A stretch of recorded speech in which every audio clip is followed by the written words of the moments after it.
भवानी शङ्करौ वन्दे श्रद्धा विश्वासरूपिणौ याभ्यां विना न पश्यन्ति सिद्धाः स्वान्तास्थमीश्वरम्।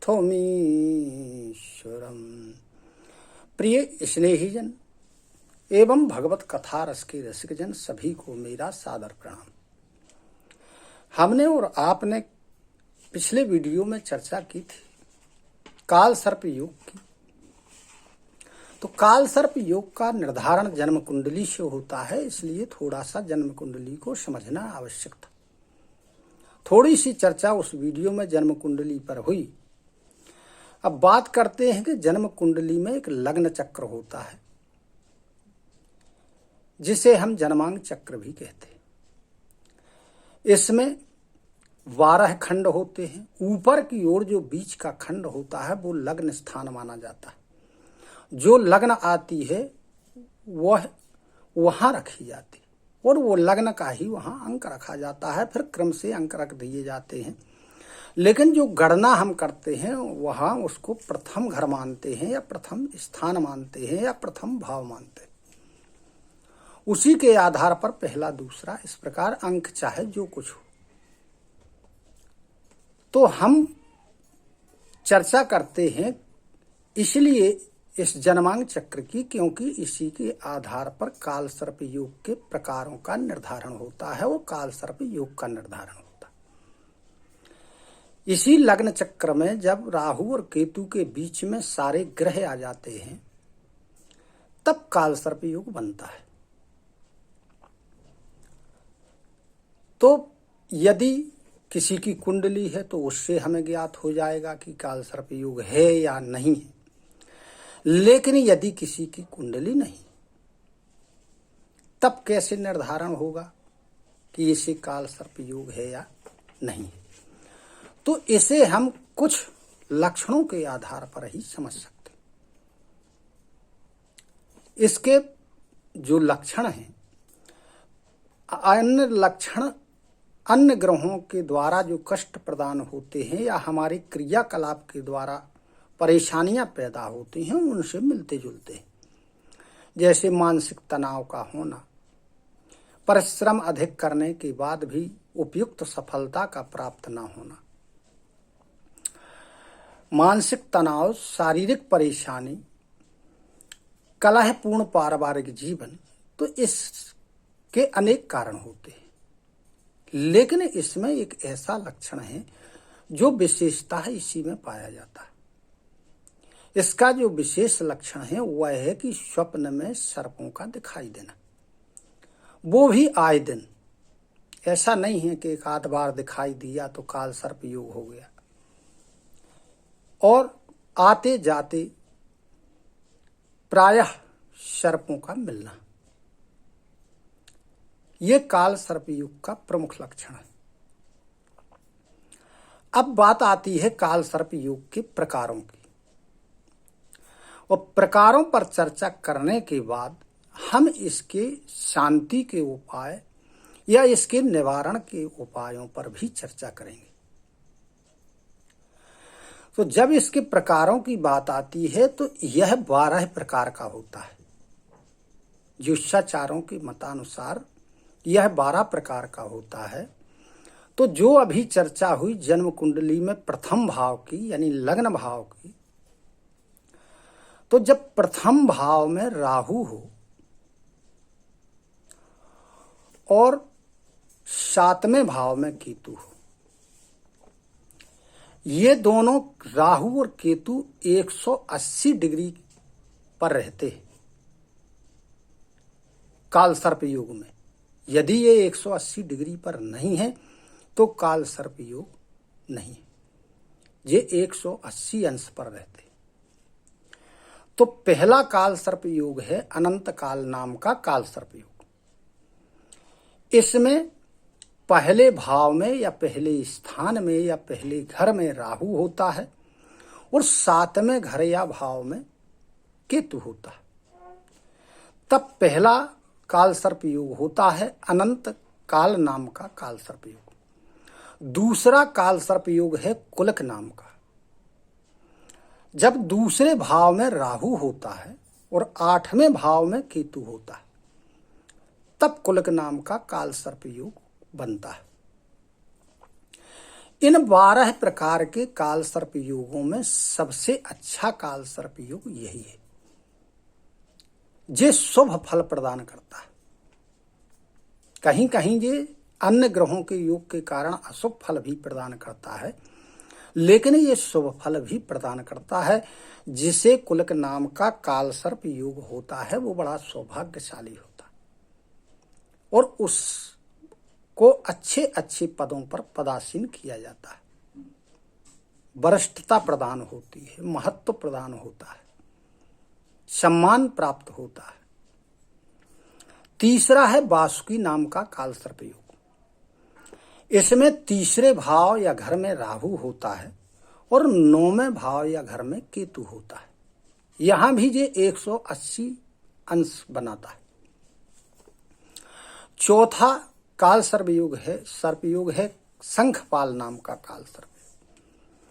इसमें चौथे भाव में राहु होता है और 10वें भाव में केतु होता है, तब शंखपाल नाम का काल सर्प योग होता है।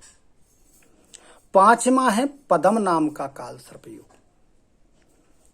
पद्म नाम के काल सर्प योग में 5वें भाव में राहु होता है और 11वें भाव में केतु होता है। इसे हम पद्म नाम का काल सर्प योग कहते हैं। अब 6वां काल सर्प योग है महापद्म नाम का काल सर्प योग। इसमें 6वें भाव में राहु होता है और 12वें भाव में केतु होता है। 7वां होता है तक्षक नाम का काल सर्प योग।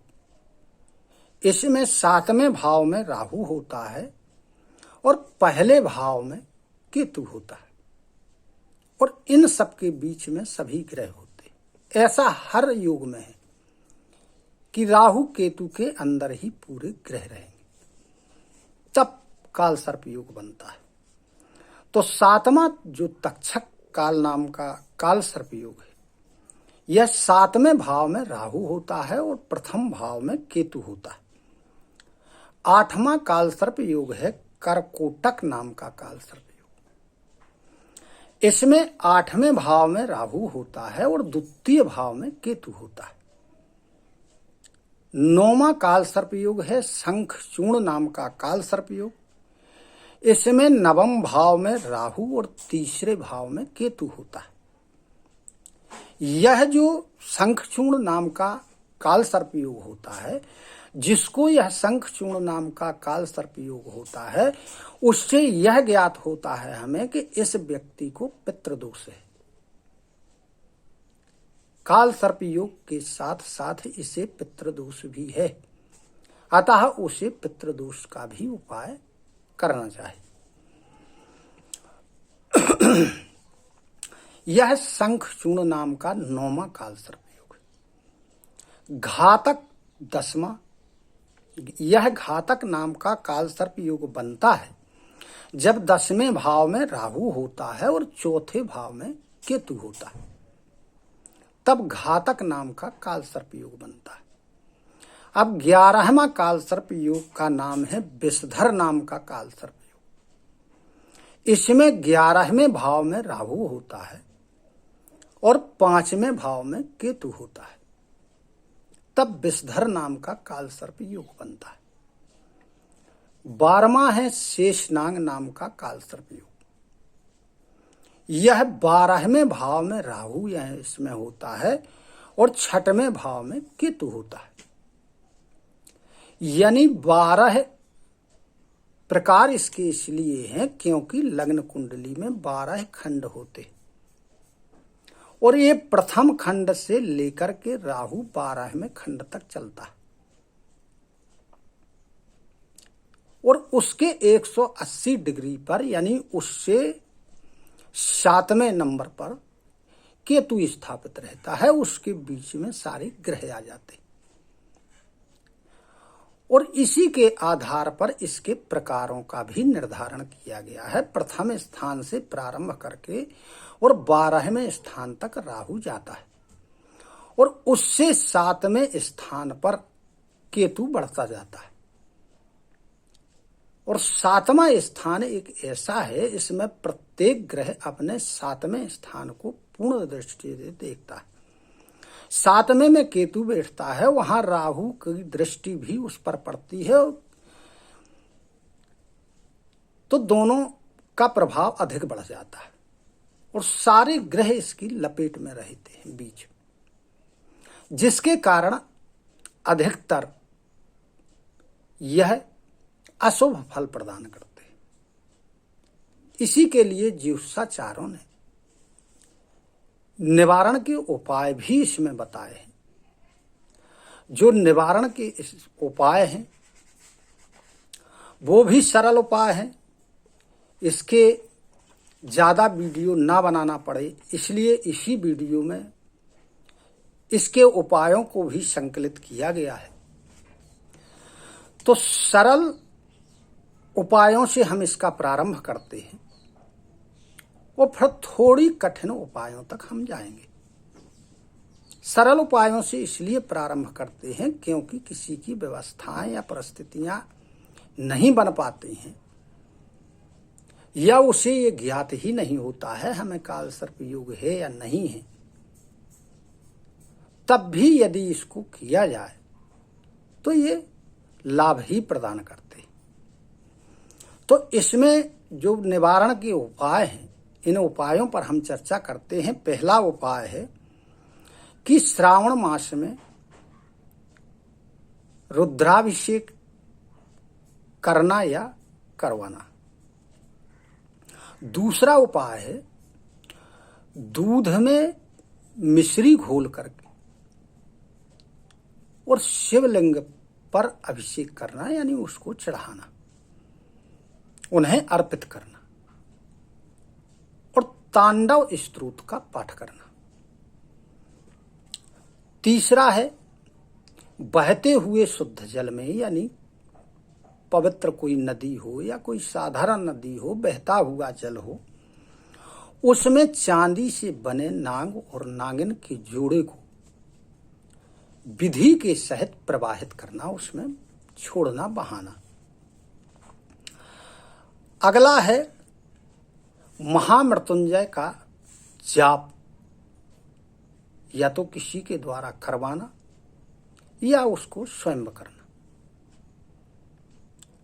अगला उपाय इसका है कम से कम 11 बेलपत्र पर राहु और केतु लिखकर शनिवार के दिन शिवलिंग पर चढ़ाना। अगला उपाय है सुंदरकांड का पाठ करना। सुंदरकांड का पाठ आपको शनि की दशा में भी फायदा करता है और इस काल सर्प युग में भी लाभ प्रदान करता है। ऐसा क्यों है? ऐसा इसलिए है कि हनुमान जी को भी श्री रामचंद्र जी प्रिय थे और शनि की दशा में यदि हनुमान जी की या शिव जी शनि के गुरु,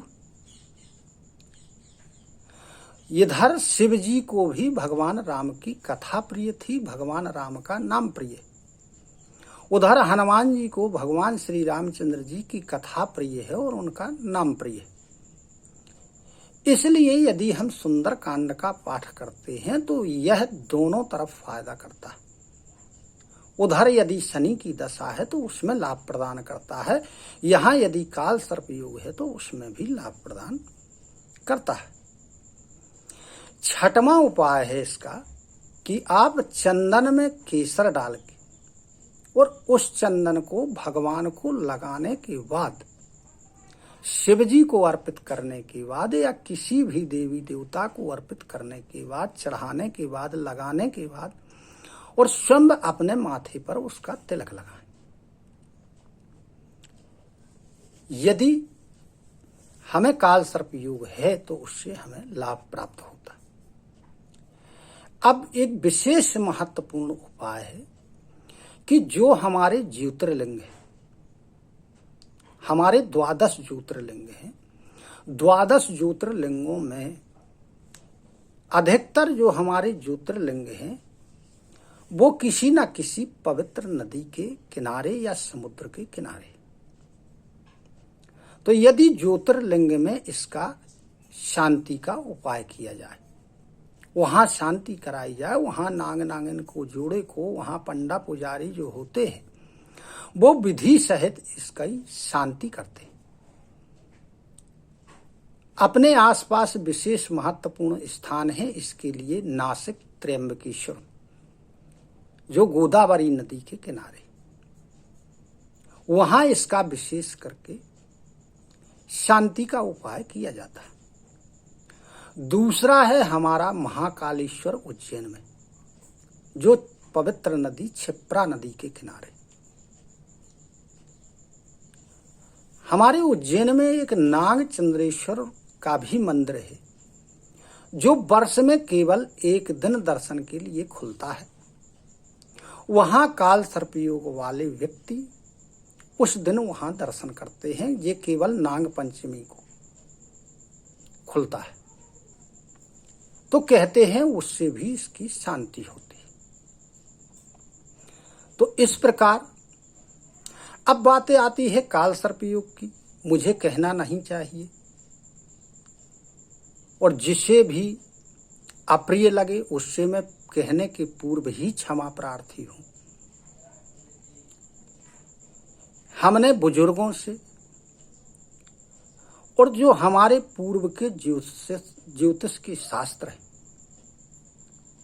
जैसे बृहत पाराशर, बृहत जातक, जैमिनी सूत्र,